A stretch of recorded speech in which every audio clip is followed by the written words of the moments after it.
빌립보 사람들아, 너희도 알거니와 복음의 시초에 내가 마게도냐를 떠날 때에 주고받는 내 일에 참여한 교회가 너희 외에 아무도 없었느니라. 데살로니가에 있을 때에도 너희가 한 번뿐 아니라 두 번이나 나의 쓸 것을 보내었도다. 내가 선물을 구함이 아니요 오직 너희에게 유익하도록 풍성한 열매를 구함이라. 내게는 모든 것이 있고 또 풍부한지라. 에바브로디도 편에 너희가 준 것을 받음으로 내가 풍족하니 이는 받으실 만한 향기로운 제물이요 하나님을 기쁘시게 한 것이라. 나의 하나님이 그리스도 예수 안에서 영광 가운데 그 풍성한 대로 너희 모든 쓸 것을 채우시리라. 하나님 곧 우리 아버지께 세세 무궁하도록 영광을 돌릴지어다. 아멘. 오늘은 루디아라고 하는 분을 우리가 함께 생각해 보려고 합니다. 누구라고요? 루디아. 루디아는 여자일까요? 남자일까요? 여자예요. 그 루디아라고 하는 그분은 그 이름이 루디아가 아니에요. 아니, 그 뭐예요? 그분이 사는 데가 루디아예요. 고향이. 사는 데가 아니고 그분의 고향이 루디아예요. 그래서 루디아라고 하는 여자 하면 오늘 우리나라 말로는 충주댁이라 불리는 바로 그 사람, 이렇게 말할 수 있어요. 루디아는 생산이라는 뜻을 가지고 있는 지명 이름이고요. 이 사람은 두아디라라고 하는 데서 사업을 해요. 근데 어떤 사업을 하냐면 자색 그런 옷들을 만들어서 팔아요. 그러니까 그런 옷들을 만들어서 팔 때 옛날에는 자색 옷은 아무나 입는 게 아니에요. 황실이나 귀족들이 입어요. 그러니까 이분은 누구를 상대로 하냐면 상류층에 있는 사람들을 상대로 해서 지금 빌립보에 와 있는데 이것도 사업차에 그곳에 와가지고 거기서 이렇게 지금 준비를 하고 있는 그런 바로 시즌이었던 것 같아요. 그러니까 원래 살기는 두아디라에 사는데 빌립보에 와서 지금 사업차 그곳에서 머물면서 그러면서 사업하고 있는 루디아 댁이란 말이죠. 루디아 여자예요. 그래서 이 여자는 성경을 딱 보니까 굉장히 화끈한 사람이에요. 그러니까 여자가 칼을 뽑으면 무를 쓸잖아요. 남자는 칼을 뽑으면 어떻게 해야 되겠어요? 다시 집어넣어야 됩니까? 한 번 결심하면 이뤄야지요. 옆에 분들한테 만나를 한다고 했으면 끝까지 해야지요. 한번 시작. 만나를 한다고 했으면 끝까지 해야지요. 뭐 하다가 도중에 귀찮아서 못하겠다는 둥, 뭐 눈이 침침하다는 둥, 그거 왜 그딴 걸 끌고 와서 그러냐는 둥, 이렇게 말씀하는 분들이 계시다면 그러면 남자는 일구이연하면 안 되잖아요. 더군다나 저긋한 연세에 그런 얘기하면 그러면 우리가 볼 때 저분은 왜 같은 말에 계속 입으로 전에는 저렇게 말씀하시더니 또 일어나, 이렇게 생각할 수가 혹 있을까 봐. 전에는 은혜가 된다더니 또 며칠 지나니까 귀찮다고 하네. 그러면 안 되잖아요. 한번 여러분 어떻게 생각하세요? 맞나? 괜찮죠? 예, 그러면서 대답을 안 한 분도 묻어갔다고 저희는 믿어요. 예, 만나 괜찮습니다. 어떻게 만나를 10월 달 건 사셨나요? 예, 아직 못 사신 분들이 혹 계십니까? 장로님들은 100% 사셨어요. 왜냐하면 총장로 회장님이 사비로 다 사셔가지고 다 나눠드렸거든. 그러니까 100%. 그렇죠? 예, 그래서 혹시 못 받았다면 총장로 회장님을 만나시면 됩니다. 총장로 회장님이 이거 이상하네, 분위기가 이상하네 그러시는데 아니요, 많이 사셔서 딱 지금 준비하고 계세요. 혹시나 거기 갔는데 미처 그게 또 이렇게 확 이렇게 가지고 계시는 그 분량이 있는데 그게 오바돼서 못 받으시면 저에게 개인적으로 오세요. 선착순 9분까지는 가능합니다.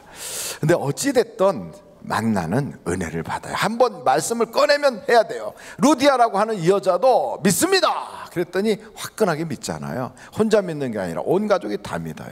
저는 오늘 이 말씀을 보면서 한번 여러분 사도행전 16장을 한번 펼쳐보시겠습니까? 사도행전 16장 11절부터 한번 보시겠습니다. 15절까지 사도행전 16장 사도행전 16장 11절이에요. 우리가 드로아에서 배로 떠나 사모드라게로 직행하여 이튿날 네아폴리로 가고 거기서 빌립보에 이르니 이는 마게도냐 지방의 첫 성이요 또 로마의 식민지라. 이 성에서 수일을 유하다가 안식일에 우리가 기도할 곳이 있을까 하여 문밖 강가에 나가 거기 앉아서 모인 여자들에게 말하는데 두아디라 시에 있는 자색 옷감 장사로서 하나님을 섬기는 루디아라 하는 한 여자가 말을 듣고 있을 때 주께서 그 마음을 열어 바울의 말을 따르게 하신지라. 그와 그 집이 다 침례를 받고 우리에게 청하여 이르되 만일 나를 주 믿는 자로 알거든 내 집에 들어와 유하라 하고 강권하여 머물게 하니라. 바로 이 여자가 우리가 아까 읽었던 그 빌립보 교회에서 아주 중심적인 여인이에요. 이 여자는 성경에서 첫 열매로 그렇게 기록되고 있어요. 유럽에 있는 수많은 교회들의 첫 번째 열매가 바로 이 여자예요. 근데 이 루디아라고 하는 여자가 예수님을 영접하기 전에 어떤 일이 있었는가 하면 하나님께서 아시아 지역이라고 하는 오늘날 터키 지역에서 복음을 계속 전하고 있는 바울의 일행들이 더 이상 전도하지 못하도록 자꾸 막히는 거예요. 가는 곳곳마다 전도가 안 되고 자꾸 해방하고 어려운 일이 생기는 거예요. 그때 하나님께서 꿈으로 환상으로 보여주셨는데 마케도니아 지역에 있는 사람이 나타나서 우리를 와서 도우라. 그 꿈을 꾸고 그 다음에 간 곳이 빌립보예요. 빌립보에 가서 며칠이 지나도록 아무 일도 없는 거예요. 오라고 그래서 갔는데 그러던 차에 혹시나 이곳에 기도처가 있는가 하고 찾았대요. 이스라엘 사람들은 사람의 수가 몇 명 이상 되면 회당을 만들어요. 그래서 회당에서 안식일에 자기들의 예배를 드려요. 그런데 그만큼 사람 숫자가 되지 않으면 기도처를 그 냇가에다가 만들어서 거기서 그 유대인들이 모여서 거기서 기도를 하는 거예요. 그래서 그런 기도처가 있는가 하고 안식일에 가까운 냇가에 갔더니 거기 웬 여인들이 쭉 앉아 있는 거예요. 아마 이 여자는 자주장사 이 여자는 거기서 빨래를 해가지고 그걸 말려가지고 염색을 해서 그 옷감을 팔고 그랬는 것 같아요. 거기 이렇게 있는데 거기 사도 바울이 와서 그 여인들하고 같이 앉아서 예수님에 대한 복음을 전하게 되는 거죠. 그럴 때에 바로 이 여자가 마음이 열려서 예수님을 영접하고 자기 집으로 모시고 가는 거예요. 여러분, 저는 여기서 참 놀라운 게 하나님은 기도하면 다 응답 주신다는 거예요. 한번 절달해 보세요. 기도하면 응답하십니다. 기도를 막 주여 내게 기도처를 주세요, 주여 전도의 거점을 주세요, 막 이렇게 기도한 게 아니에요. 그냥 사도 바울이 혹시 기도처가 있을까? 그러고 간 거예요. 근데 하나님은 그런 마음을 딱 주시고 그 마음에 합당한 바로 루디아의 집을 확 오픈해서 그곳을 교회로도 쓰고 기도할 장소로도 쓰고 구원받은 가정이 후원할 수 있도록 다 예배해 놓은 거예요. 그냥 이분은 단지 기도처 하나만을 요청했는데 하나님은 그 이상을 다 준비해 놓은 거예요. 이걸 보면 하나님께서 마케도니아로 가라, 이리 와서 우리를 도우라 하는 그 음성을 따라가니까 주님의 역사가 나타나는 거예요. 여러분, 많은 영적인 사람들을 만나보면 주의 음성을 듣고 산대요. 그 주님께서 인도하는 대로 그 음성을 따라간다는 거예요. 저는 우리 하늘비전교회 성도들이 주의 음성을 듣고 살았으면 참 좋겠어요.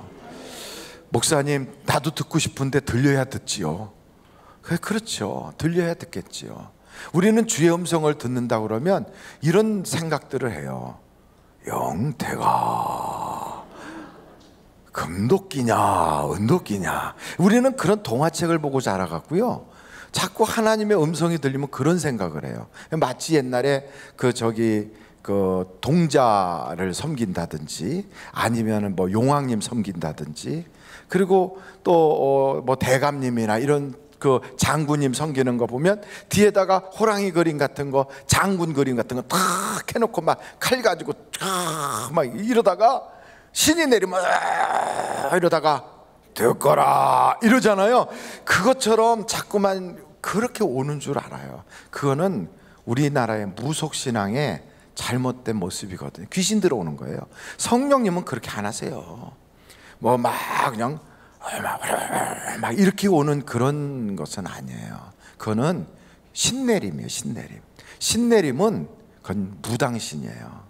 굿 같은 거 할 때 대를 붙잡으면 대가 막 떨리고, 그래갖고 그런 신내림을 상상하는데, 옛날에 우리나라 60년대 70년대는 한국 교회에 그래서 이단들이 많은 거예요.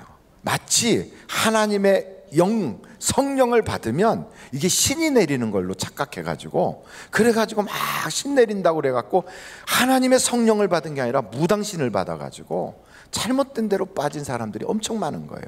막 기적이 나타나요. 여러분, 무당들도 작두 타요. 무당 딱 대 잡으면 대가 막 흔들려요.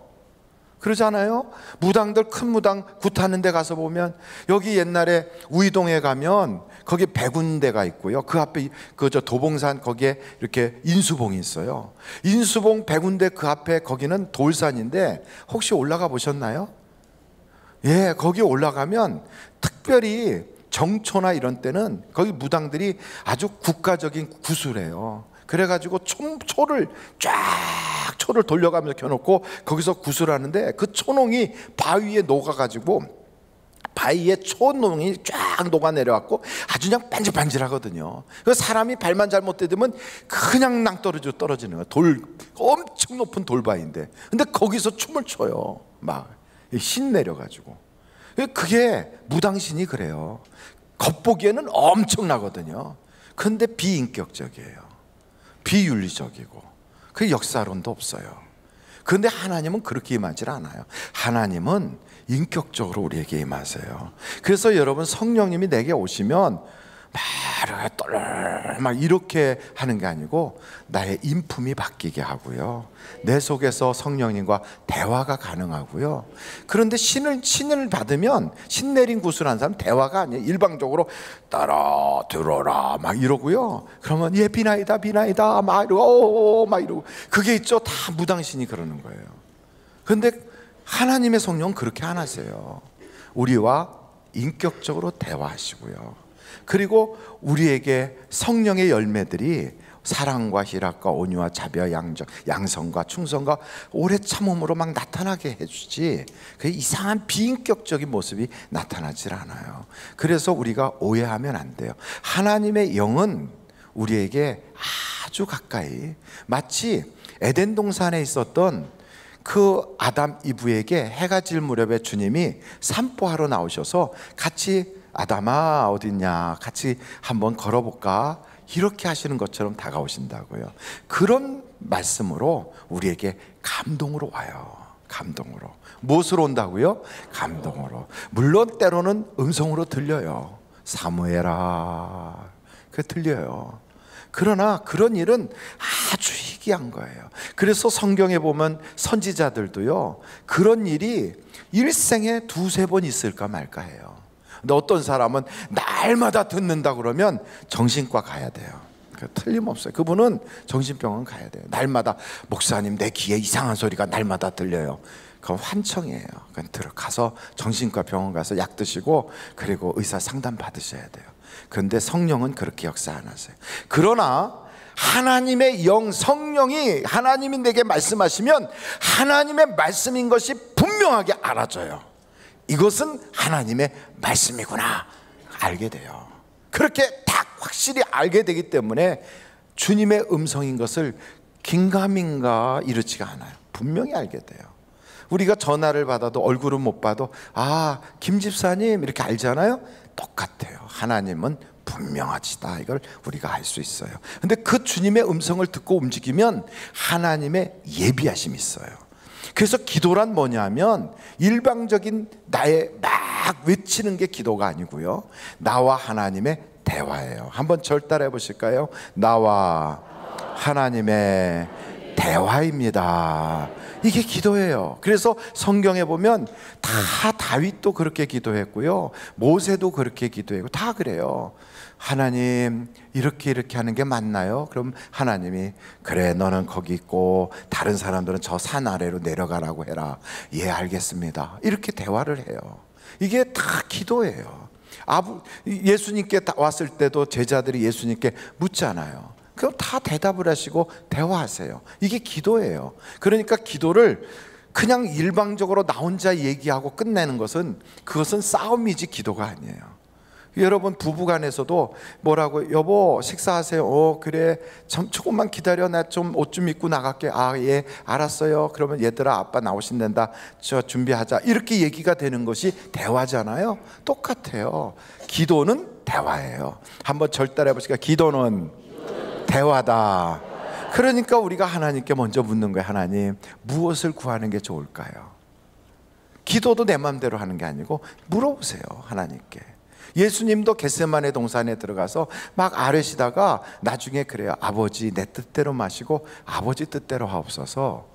하나님이 결정권을 가지고 계시는 거예요. 우리의 기도가 똑같아요. 그 대화를 하잖아요. 그때 하나님이 말씀하신 그대로 순종하고 그 하나님의 음성에 귀를 기울이고 듣고 나아가면 내가 상상한 것보다 더 좋은 역사들이 있는 거예요. 그냥 나는 기도처가 있었으면 좋겠네 했더니 기도처뿐 아니라 집하고 돕는 후원자에다가 성도까지 다 마련해서 종합선물로 딱 내놓는 거예요.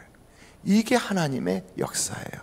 그래서 여러분, 나도 좀 남들처럼 일터가 있었으면 좋겠네. 하나님이 일터뿐 아니라 막 사업할 수 있는 것과 인맥과 그냥 그 모든 판매망까지 쫙 해서 딱 갖다 놓고 한번 해봐라, 이럴 수 있는 거예요. 나도 남들처럼 직장생활 좀 해봤으면. 어디서 갑자기 연락 와갖고 스카우트 됐다고. 스카우트가 뭔지 모르지만 하여간 오라고 그래서 갔다고 그러는 거예요. 여러분, 우리는 내 수준 정도로 생각하는데, 우리가 예수 믿는 것은 사람이 할 수 있는 정도의 것을 기대하고 예수 안 믿어요. 정말 그렇지 않아요? 여러분, 우리가 할 정도의 수준을 기대하고 있다면 예수를 왜 믿습니까? 내가 하지 왜 예수를 믿어요? 우리끼리 할 수 있는 정도의 수준을 하나님께 기대할 것 같으면 그냥 우리끼리 열심히 노력해서 하면 돼요. 우리가 예수를 믿는 이유는 우리 수준이 아니라 하나님만이 하실 수 있는 놀라운 역사를 기대하기 때문에 주님을 믿는 거예요. 그러면 교회를 다닌다면 그 정도의 꿈은 가지고 있어야죠.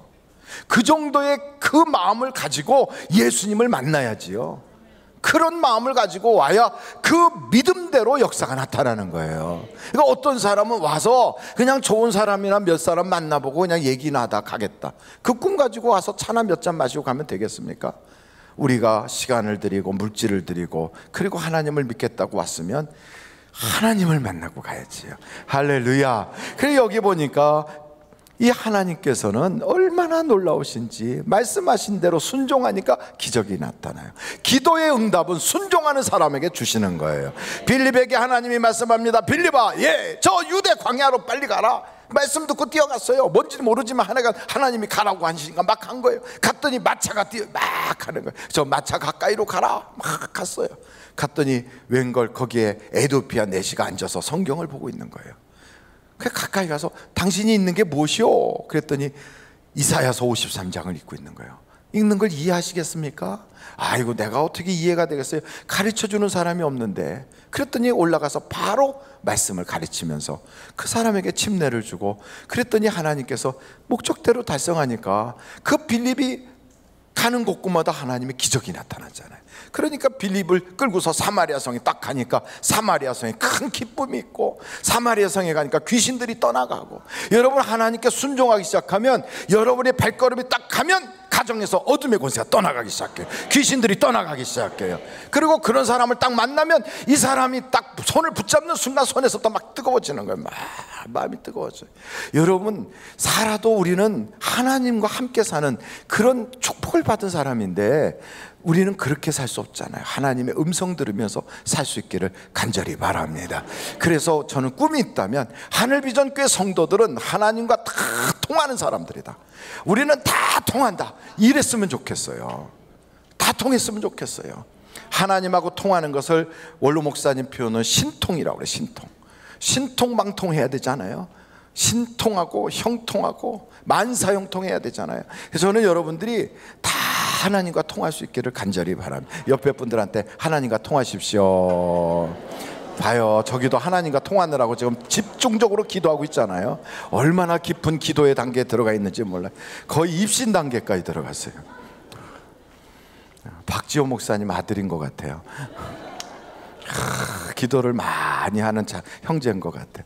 하여간 어찌됐든 여러분 하나님과 통할 수 있기를 간절히 바랍니다.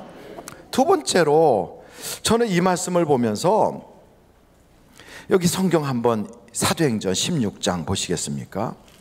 14절이네요. 한번 같이 읽어보시면 좋겠어요. 사도행전 16장 14절 같이 한번 읽어보실까요? 시작. 두아디라시에 있는 자색 옷감 장사로서 하나님을 섬기는 루디아라 하는 한 여자가 말을 듣고 있을 때 주께서 그 마음을 열어 바울의 말을 따르게 하신지라. 하나님이 마음을 열어주셔야 믿어요. 이거 성경을 듣게 보니까 그냥 믿어지는 게 아니라 마음을 열어주셔야 되는구나. 어떤 사람은 마음이 꽉 닫혀있는 사람이 있어요. 그러니까 마음이 쉽게 열린다는 게 이게 은혜예요.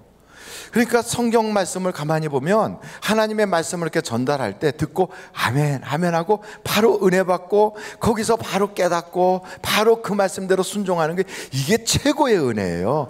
이 두아디라 성의 자주장사인 루디아가 하나님이 마음을 탁 열어주시니까 이걸 듣는 거예요. 그런데 하나님이 마음을 열어주시지 않으면 어떤 일이 벌어지는가? 이사야서를 한번 찾아보시겠어요? 이사야서 6장이에요 6장 9절. 이사야서 6장 9절부터 12절까지 한번 제가 읽을 때 여러분이 눈으로 살펴보세요. 여호와께서 이르시되 가서 이 백성에게 이르기를 너희가 듣기는 들어도 깨닫지 못할 것이요 보기는 보아도 알지 못하리라 하여 이 백성의 마음을 둔하게 하며 그들의 귀가 막히고 그들의 눈이 감기게 하라. 염려컨대 그들의 눈으로 보고 귀로 듣고 마음으로 깨닫고 다시 돌아와 고침을 받을까 하노라 하시기로 내가 이르되 주여 어느 때까지니까 하였더니 주께서 대답하시되 성읍들은 어떻게 하여 황폐하여 주민이 없으며 가옥들에는 사람이 없고 이 토지는 어떻게 되어 황폐하게 되며 여호와께서 사람들을 멀리 옮겨서 이 땅 가운데 뭐한 곳이 황폐한 곳이 많을 때까지다 그래요. 여러분 마음이 닫혀버려요. 귀가 닫혀요. 그리고 눈이 감겨버려요. 하나님의 말씀이 들어가진 않는 거예요. 언제까지입니까? 완전히 황폐될 때까지 그렇게 한다는 거예요. 그러니까 이걸 역으로 말하면 하나님의 말씀을 깨닫고 듣지 못하면 황폐하고 나서야 그제서 돌이킬 수 있다는 거예요. 그러니까 이게 무서운 얘기예요. 그러니까 성경을 가만히 살펴보면 하나님의 말씀이 딱 들어올 때 아멘 하고 받고 그것을 깨닫고 돌이키면 복이 돼요. 근데 그렇지 않으면 조금 맞다가 예수를 믿게 돼요. 근데 조금 맞고 예수를 믿으면 그러면 그래도 다행이에요. 이렇게 경고받아 갖고 뭐 환경이 좀 어려워지거나 좀 문제가 생기거나 그래서 안 되겠다 예수 믿어야지 그래서 돌아오면 다행인데 어떤 경우에는 시험을 자주 받고 상처 자주 받아가지고 그냥 끄덕하면 시험이래 끄덕하면 뭐 요즘은 시험 중이라고 막 그래갖고 엠마오로 내려가고 막 그렇게 내려가기 좋아하는 사람들은 잘못하면 여리고성 내려가다가 강도 만나갖고 완전히 거반 죽게 돼서 짐승에 실려와요. 똑같아요. 하나님 말씀을 듣고 그대로 따라가야 되는데 잘 못 따라 안 들어 막혀 고집부려 그리고 마음이 완고해. 그래서 안 듣다가 점점 내리막길로 가다가요 결국은 인생의 강도를 만나요. 어려움을 겪어요. 그래서 그 여리고로 내려가다가 강도 만난 사람처럼 짐승에 실려서 올라와요.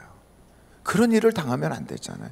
어떤 사람은 아예 죽기 직전에 겨우 불구덩이에서 끄집어낸 것처럼 겨우 예수 믿어요. 제가 몇 번 간증을 드렸지만 사우디에 있을 때 계셨던 대사님이 김정기 대사라고 우리 김정기 목사님하고 이름이 똑같아요. 김정기 대사예요.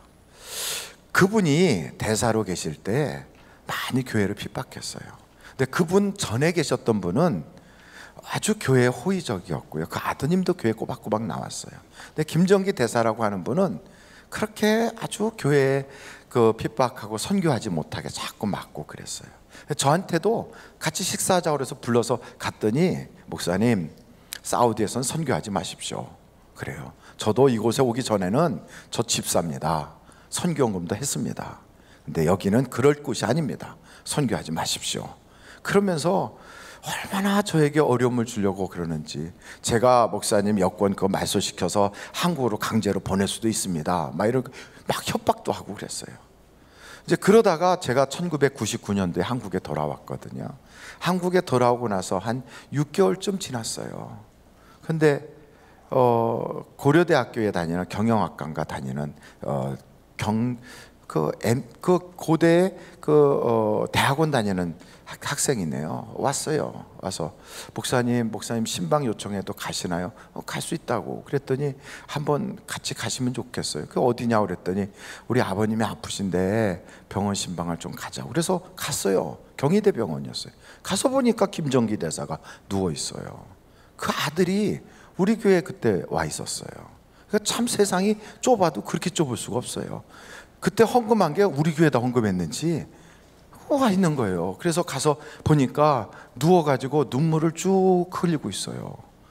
예멘에 갔다가, 사우디 대사인데 예멘에 갔다가 풍토병이 와가지고 몸 밑에 전신이 마비돼 버린 거예요. 그래갖고 현직 대사로 한국에 와갖고 누워 있어요. 꼼짝 못하고. 그래서 제가 갔어요. 그랬더니 눈물을 흘리면서 그래요. 목사님, 제가 하나님께서 다시 한번 기회를 주신다면 이제는 정말로 하나님을 위해서 일하는 그런 대사가 되고 싶어요. 저한테 그러더라고요. 그때는 그렇게 막 받고 그러더니 제가 그때 그랬거든요. 대사님, 하나님이 여기다 보내신 거예요. 근데 아니라고, 대통령이 보냈다고. 그 대통령이 자기를 파송했다는 거 거기다가 그걸 보여주면서 대통령이 보냈다는 거예요. 아니라고, 대통령을 움직이는 사람도 하나님이신데 하나님이 보낸 거라고. 아니라는 거예요. 그때 아니라고 그렇게 고집부리더니 병원에 누워 계시니까 하나님이 보냈다고 고백하더라고요. 누워가지고 하나님이 보내셨어요. 한 번만 더 기회를 주신다면 이번엔 정말 그렇게 하겠다고. 근데 기회가 안 왔어요. 결국 병상에서 세상을 떠나셨어요. 소천하기 전에 사형리를 가지고 그분하고 구원에 대한 이야기를 다 나눴어요. 예수님 다시 영접했어요. 그리고 제가 그분 임종 예배 드리고 입관 예배 드리고 발인 예배 드리고 그리고 낙골당에 하관했어요. 한 번 기회가 또 오질 않았어요. 그것으로 끝이에요. 죽기 전에 겨우 구원받았어요. 너무너무 유능한 사람이고 꽤 괜찮은 분이셨어요. 그런데 하나님이 항상 기회를 주는 건 아니더란 말이에요. 그래서 저는 여러분들이 기회가 있을 때 예수를 잘 믿어야 되는 거예요. 어떻게 될지 모르는 게 어떻게 해. 우리 기도원을 사용하고 있는 그 샤인스쿨이 있어요. 그 샤인스쿨의 고등학생 담당 교장 선생님인데 그분이 전주분인데 그 아버님이 그렇게 예수 믿는 자녀들을 핍박하는 거예요. 그렇게 핍박을 해요. 그런 분인데 이렇게 경운기를 타고 가시다가 그 세워놓고 내려서 걸어가 가지고 뭘 하신다고 갔는데 그 사이에 어디서 떨어졌는지 모르지만 그 차량에서 떨어진 쇠붙이가 아스팔트에 퉁퉁퉁 튀겨오다 퍽 때린 거예요. 거기서. 그래서 쓰러져서 돌아가셨어요. 순식간에. 그러니까 여러분, 우리는 생명이 살아있다는 게 살아있는 게 아니에요. 언제 주님이 부를지 모르는 거예요. 그런데 주님이 우리에게 아직도 할 일이 있다, 아직도 사명이 있다, 아직도 난 널 통하여 해야 될 일이 있다라고 믿으시면 하나님이 나를 붙잡고 쓰시는 거고요. 너는 안 되겠구나, 너는 정말 안 되겠다 싶으면 오늘이라도 그냥 데려가는 거예요. 그래서 우리는 그런 하나님 앞에 오늘도 깨닫게 하셨으니 감사합니다. 그리고 마음을 항상 열고 부들부들한 마음으로 옥토같이 주님의 말씀만 떨어지면 아멘 그래야 돼요. 어떤 사람은 처음엔 신앙생활 잘하다가 가면 갈수록 이상해지는 사람도 있어요. 이상해져. 그게 아사예요. 아사 왕은 처음에 예수를 잘 믿었어요. 너무너무 예수가 아니라 하나님을 그렇게 잘 섬겼어요. 하나님 뜻대로 막 해갖고 전쟁도에 나가서 대승을 거두고요, 하나님 말씀대로 살 때는 막 그냥 승승장구했어요. 그러고 돌아왔는데 자기를 대적하는 바사라고 하는 왕이 이스라엘에서 와가지고 그냥 자기를 그렇게 못 살게 구는 거예요. 그러니까 이 아사 왕이 하나님 잘 섬기고 승리도 하고 그래갖고 그냥 승승장구하다가 갑자기 바사라고 하는 자기를 대적하는 인물을 딱 만나니까 자꾸만 마음이 낙담이 되고 실망이 되는 거예요. 그 실망이 되는 판에 그런 판에 도저히 저 바사를 이길 재간이 없어갖고 그냥 왕궁에 있는 것도 좀 긁어모으고 성전에 있는 것도 금은부치 좀 모아가지고 하사엘이라고 하는 아람 나라 왕한테 사람 보내가지고 뇌물 줘가지고 거기서 군대를 불러오겠어요. 그래가지고 바사를 쫓아냈거든요. 그 얘기를 듣고 어떤 선지자가 와가지고 아사왕이요, 당신이 하나님을 제대로 섬길 때는 그랬는데 요즘 실망해가지고 낙심해서 하나님 멀리하더니 문제가 이렇게 생기지 않았습니까? 정신 차리세요. 이렇게 얘기하는데 그를 잡아다가 감옥에 가둬버리고요, 그 다음부터 하나님을 안 믿는 거예요. 잘. 그랬더니 하나님이 그의 발에 병이 들게 하고 결국 그것 때문에 죽었어요. 그래서 성경에 쭉 보니까 하나님 잘 믿다가 요만한 일 생기니까 사람들이 뭐라고 그러니까, 아니면 내가 이상하게 기대했던 거 하고 벗어나니까, 나는 이렇게 하나님께 하면 하나님이 이렇게 주실 줄 알았는데 하나님은요 노름판에 베팅하는 대상이 아니에요. 그런데 그걸 모르고 그냥 하나님께 내가 이렇게 했으면 하나님이 나한테 이렇게 주겠지, 그런 하나님이 아니시라고요.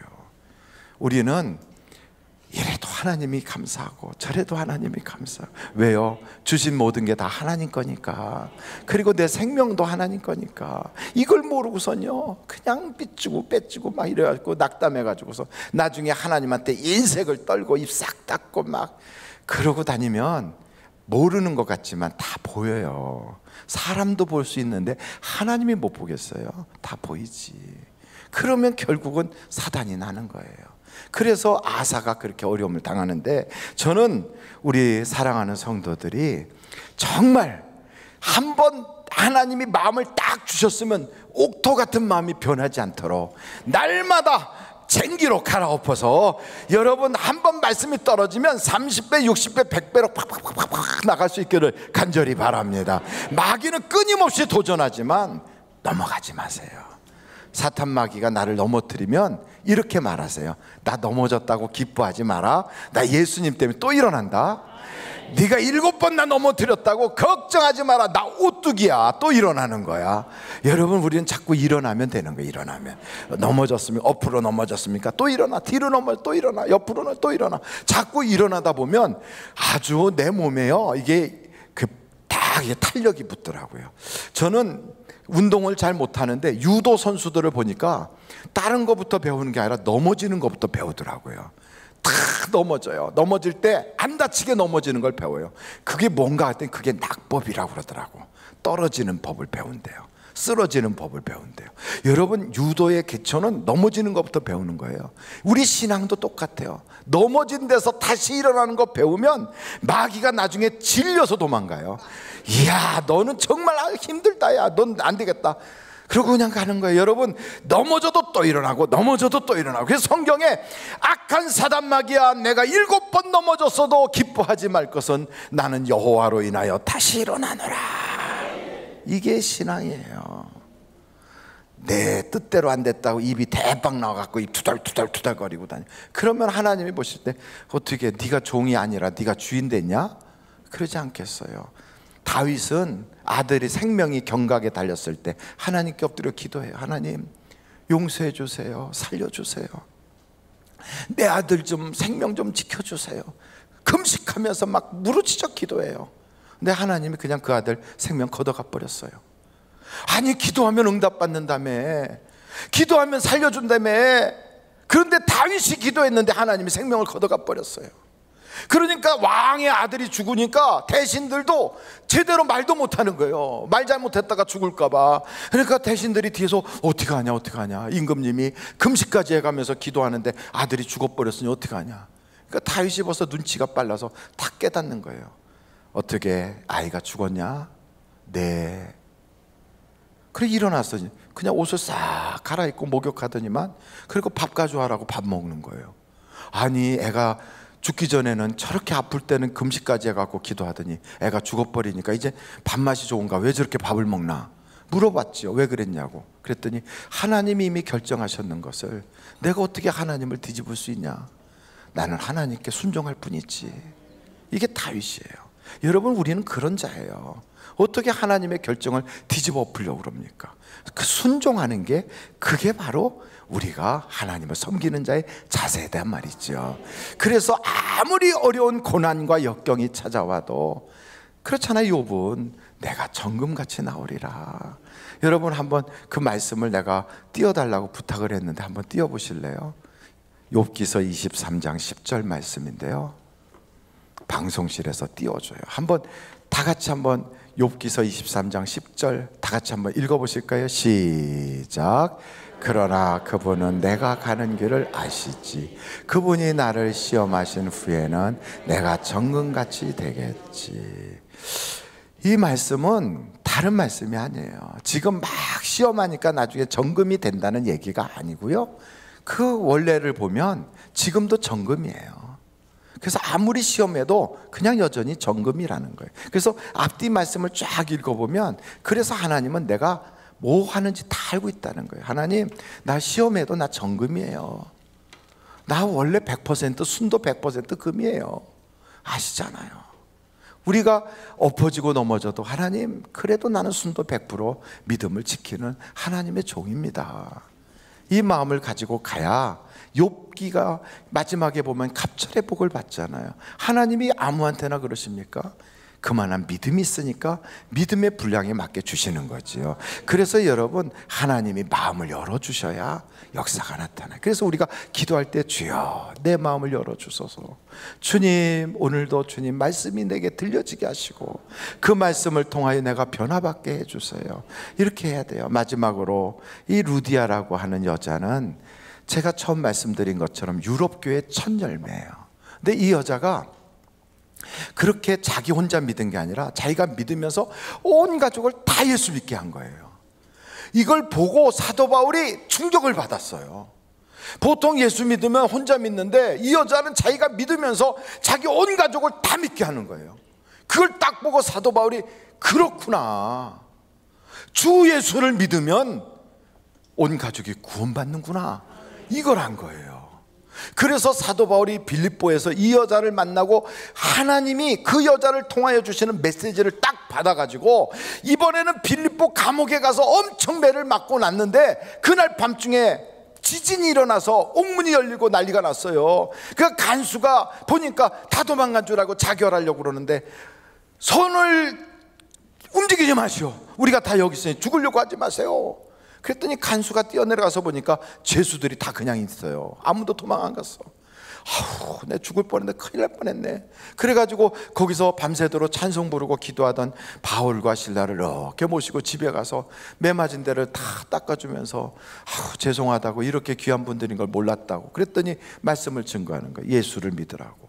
그래서 주 예수를 믿으라, 그리하면 너와 내 집이 구원함을 얻으리라. 이 말이 어디서 나왔냐면 바로 이 루디아라고 하는 그 사람이 한 걸 보고 사도 바울이 그렇구나 하고 믿음이 생긴 거예요. 그대로 선포를 했어요. 그랬더니 그 빌립보 감옥에 있었던 간수도 그대로 온 가족이 다 그날 예수를 믿고 침례를 받더라, 이 말이에요. 여러분, 한 사람의 결단을 통하여 이런 역사가 일어나면 이 말씀을 통하여 얼마나 많은 사람들이 영향을 받습니까? 얼마나 많은 사람들에게 신앙의 플러스가 됩니까? 나라고 하는 사람 한 사람을 통하여 하나님 영적인 알파가 일어나게 하시고 영적인 파워가 일어나게 하시고 영적인 역사들이 일어나게 하옵소서. 이런 사람이 돼야지 아무개 때문에 교회에 어려움이 되고 이러면 안 되잖아요. 근데 루디아는 자기만 믿은 게 아니라 온 가족이 믿어요. 그러면서도 빌립보 4장에 보니까 전도하는데 끊임없이 후원하는 거예요.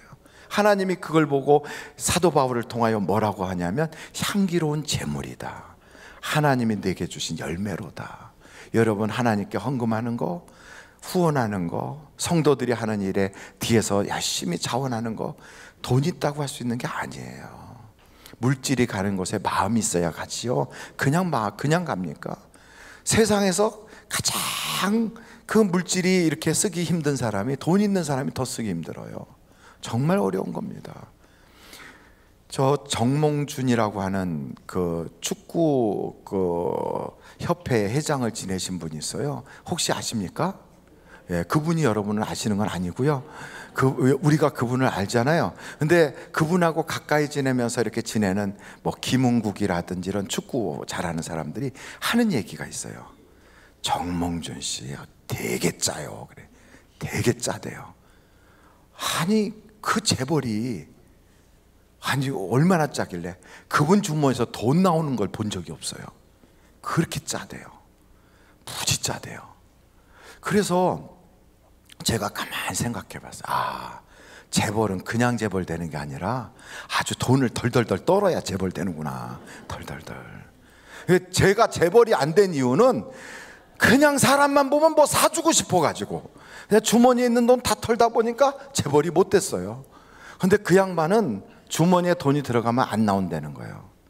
그래서 재벌이 된다는 거예요. 여러분 돈 있다고 손 쓰는 게 아니에요.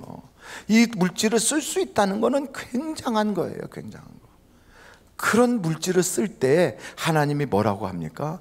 너는 물질에 지배받는 게 아니라 내가 물질을 다스린다고 보는 거예요. 그래서 여러분 오늘 말씀 빌립보서를 다시 한번 보시겠습니까? 빌립보서 4장이에요. 4장 16절부터 15절부터 보겠어요. 빌립보 사람들아 너희도 알거니와 복음의 시초에 내가 마게도니아를 떠날 때 주고받은 내 일에 참여한 교회가 너희 외에 아무도 없었느니라. 누가 이렇게 했을까요? 바로 루디아예요. 지금도 선교 가서 보면 선교 여행을 가서 보면 루디아의 집을 방문할 수가 있어요. 얼마나 아름다운지 몰라요. 그분이 그런 집을 가지고 자기 집을 오픈해 가지고 거기 교회로 쓰게 했어요. 그래서 두아디라 성의 교회가 바로 루디아의 집이고요. 빌립보 교회는 루디아가 후원해 가지고 세우고요. 사도 바울이 나가서 전도하는 데마다 물질의 공개가 끊임없이 따라갔어요. 계속 보시겠습니까? 여기 보니까 이렇게 말씀하고 있어요. 17절인가요? 16절입니까? 17절 내가 선물을 구함이 아니요 오직 너희에게 유익하도록 뭐 한다고요? 풍성한 열매를 구함이라. 내게는 모든 것이 있고 또 풍부한지라. 에바브로디도 편에 너희가 준 것을 받음으로 내가 풍족하니 이는 받으실 만한 향기로운 제물이요 하나님을 기쁘시게 한 것이라. 여러분 하나님을 기쁘시게 하는 여러분들이 다 되시길 간절히 바랍니다. 그래서 정말 루디아처럼 그의 삶이 얼마에 있었다, 그가 가정은 어떤 가정이다, 우린 잘 몰라요. 오직 그를 통하여 하나님이 두아디라 성에도 교회를 세우고 빌립보에도 교회를 세우고 사도 바울이 가는 곳곳마다 그 성경에 보면 에바브로디도를 보내서 후원하게 하고, 그리고 감옥에 들어가 있을 때도 거기까지 사식을 넣어가면서 후원한 분이 바로 루디아예요. 이 기가 막힌 아름다운 여성, 그를 통하여 하나님은 유럽의 첫 번째 열매가 되게 하셨거든요. 저는 여러분들이 이번 명절에 각 가정에서 가문에서 첫 번째 열매가 되셔서 정말 가문을 살리고 가정을 회복시키고 하나님의 역사가 여러분을 통하여 무수히 많은 열매를 맺게 하는 루디아 같은 멋진 여성들이 되시기를 간절히 바랍니다. 기도하시겠습니다.